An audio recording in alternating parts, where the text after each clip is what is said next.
Почитувани представници на медиумите, почитувани сограѓани. Христијан Мицковски. Трет ден се крие од јавноста, откако се потврди дека ги лажал граѓаните за неговиот ангажман како советник на Никола Груевски. Иако самиот призна дека земал пари додека му бил советник на Груевски, што ги чинело граѓаните 2 милиони денари, Христијан Мицковски не им се извини на граѓаните за тоа што ги излажа. Без никаков срам, Мицковски лажеше пред граѓаните, пред оние од чии пари земал месечни хонорари, а сега се крие и одбива да им се извини. Ова однесување на Христијан Мицковски потврдува дека Мицковски не ги почитува граѓаните и нема доблест да им се извини.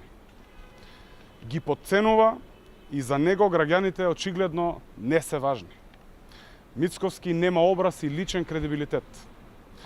Христијан Мицковски не само што го следи патот на Никола Груевски, туку очигледно и ги дели истите вредности со него.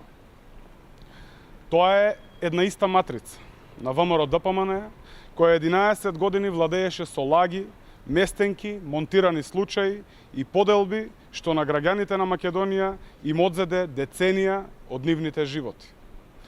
Тоа е матрицата која што граѓаните ги понижуваше, ги обесправуваше, осиромашуваше и задолжуваше, додека поединци од власта се богатеа. Граѓаните ќе го ценат Мицковски по ова негово однесување. Ви благодарам.